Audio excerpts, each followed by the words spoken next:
Hello everyone and welcome back to another live spoiler discussion of Daredevil Born Again. Today we are talking about episode 8. I don't have the episode title in front of me, probably should have done that, but one of the best episodes of the season so far. I can't wait to talk about it. We're going to dive into it. However, before we do that, important things to discuss.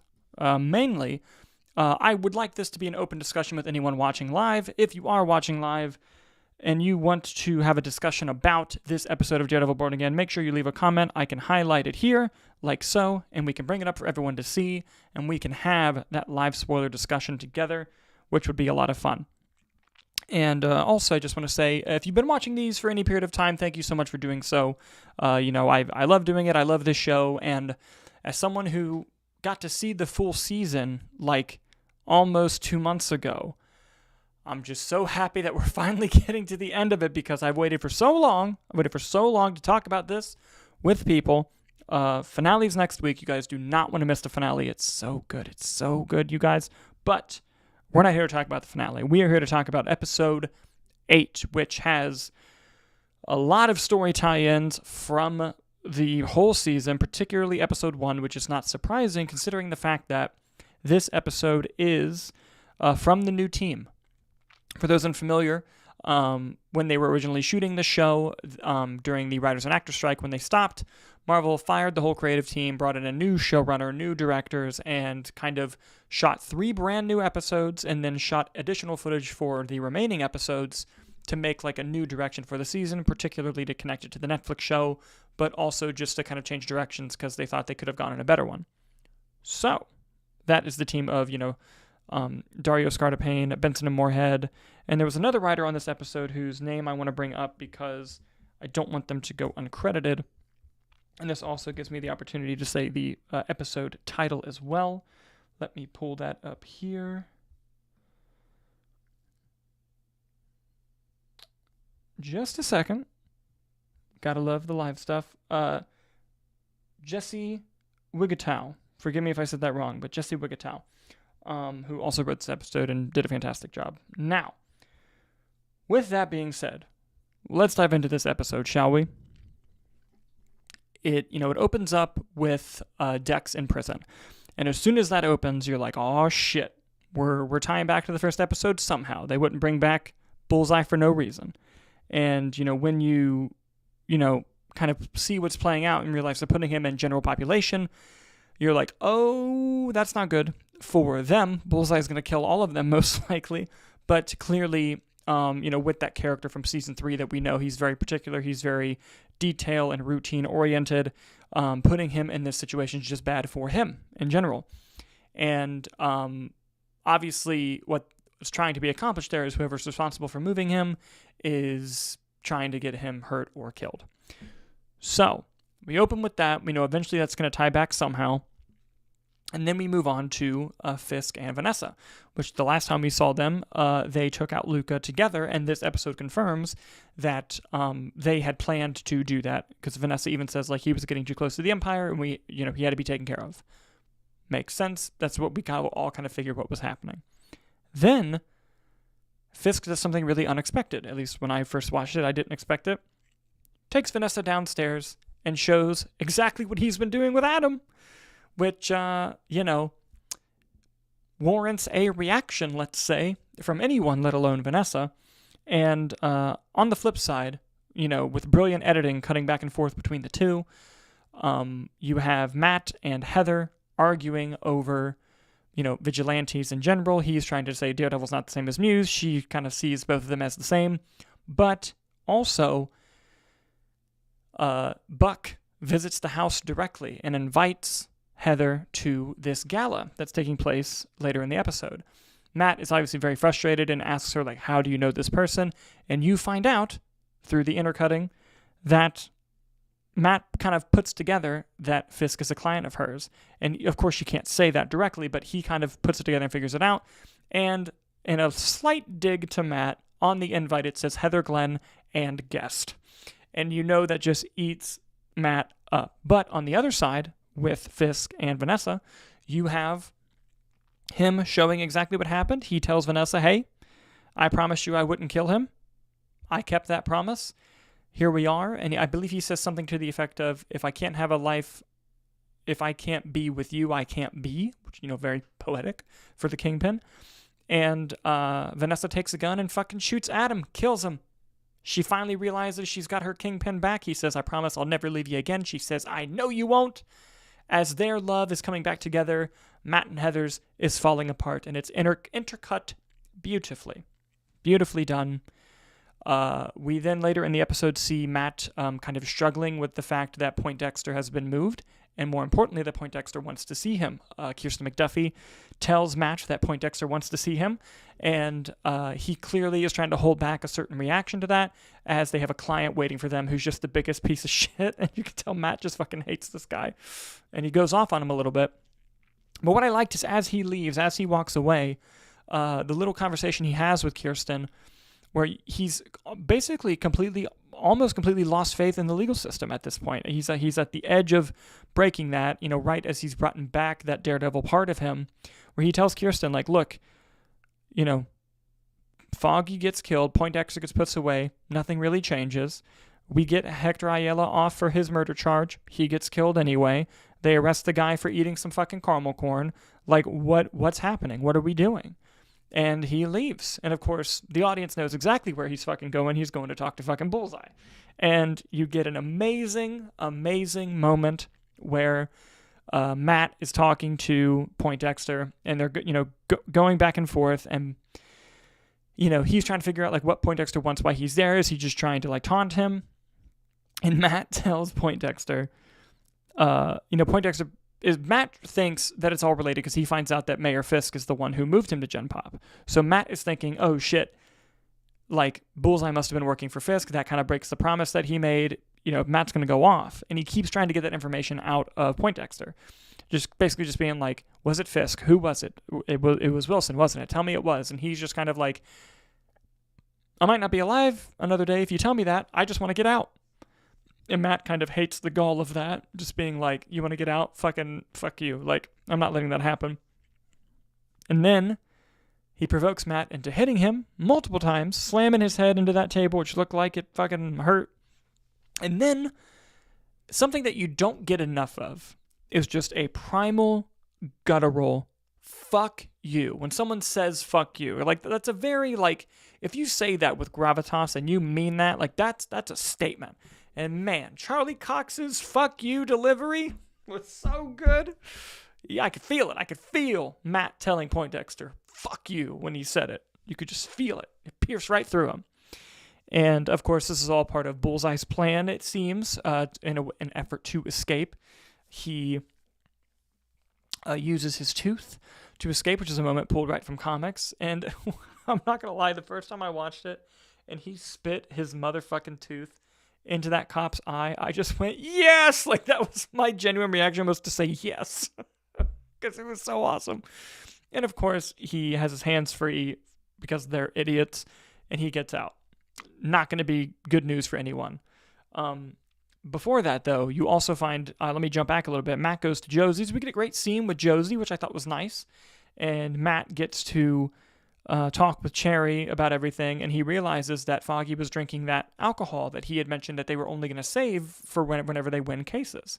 And he realizes he was celebrating early, but what was he celebrating? Like, someone must have silenced him because he knew he was going to win that case, and that's what kind of led him on this path to go talk to Poindexter. Anyway, jumping back forward. We get to the gala, and the gala has so much cool shit going on. So much cool shit going on. Particularly, Fisk is just making threats to these rich motherfuckers. Kingpin's back. Like, he's fully back now. He threatens Swordsman, and he says the same thing that Swordsman told him, where he says something. Basically, he says, I'm going to send my task force on you because I know you're the Swordsman. And Swordsman says, is that a threat? And he says, no, it's a warning. You get some nice play there. And then you get two great scenes that I thought really are building excellent stories. And that is the police commissioner sees the task force disgustingly abuse their power to physically assault someone who took a picture of Fisk by putting his fucking hand in the fryer. Oh! Like, everyone has a general idea of how bad that hurts. I used to work in a kitchen. Being near hot grease like that makes you sweat. Like, you feel how hot that is. And like anyone who spilt it knows how much it burns like the ground, and it's an unimaginable pain that I can't imagine happening. But anyway, the police commissioner sees it, and Officer Powell, that fucker, basically tells him to his face, like, I don't answer you anymore. You're not going to charge me with shit. We're going to get away with this. This is who we are. And, he's outnumbered. The police commissioner is outnumbered against his own people, so he leaves the room. He's not going to leave the party yet, but then BB Urich sees him. Now, they've been building a great story with BB and Michael Gandolfini's character, whose name is leaving me right now, where basically Michael Gandolfini's kind of getting power hungry. Fisk promotes him in the episode to a new role. And, he thinks he's playing BB like a fiddle, and then we learn that BB is playing everybody, which kind of was expected, but it was still very, very cool to see. In that BB's talking to the commissioner, trying to get some information, and the commissioner just tells her, Wilson Fisk was the prime suspect in your uncle's murder. And BB just says, yeah, what do you think I'm doing here? And I was just like, fucking yes! I knew it. I knew that's what was going on, but it was just nice to see that confirmed. That was very cool, and I can't wait to see even more what they do with BB Urich in the future. Now, later at the party, this is when the shit goes down. Matt and Heather are fighting, obviously. He is pissed. He thinks Fisk had Foggy killed, which was against the promise that he made him. Fisk and Vanessa start doing their little dance. Matt goes in with Heather, and in a moment that I really loved, Fisk starts talking, just knowing that Matt can hear him, kind of taunting him, basically saying, I told you there'd be consequences if you put the suit back on. And it's just like, oh, you fuck. And then something that was an amazing, amazing, amazing reveal. Vanessa was the one who put out the hit on Foggy. Vanessa got Foggy killed. When that was revealed, I felt like such a dumbass. It was right there. It was right there, but they did a great job in the story of not keeping that information kind of not too much in your face, so that it kind of fades into the background of that even being a possibility. And then when it's revealed, it's like, of course that's what happened. Of course that's what happened. And guys, in the finale, you find out why Foggy was celebrating and how that all ties into Fisk and Vanessa and their plans. It's very good. It's very, very good. You'll see. But after that, Matt literally is dancing and takes over with Vanessa, which is fucking risky. And he literally has a Godfather 2 moment where he says, I know it was you. I know you had Foggy killed. And Vanessa, not even in a worried way, is just kind of playing it off. And where Matt says, does Wilson know? Does Wilson know that you killed Foggy?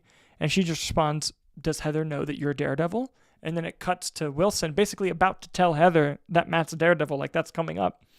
And it's shit's hitting the fan. And the reason why Matt even figured out that Vanessa killed Foggy was because when she got the news that Poindexter had escaped, she tells Wilson, hey, I have to tell you something. And that immediately triggered Matt of oh, it was her. It was her. Of course it was. And then you get one of the most suspenseful moments in the show's history, even including the old show, the Netflix show, the God tier show, where Poindexter is there. He has a sniper, and literally, for what felt like an eternity, it couldn't have been more than 10 seconds.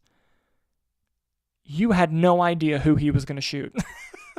You had no clue. He's shooting somebody, but you're literally just he has a reason to shoot all 4 of these people.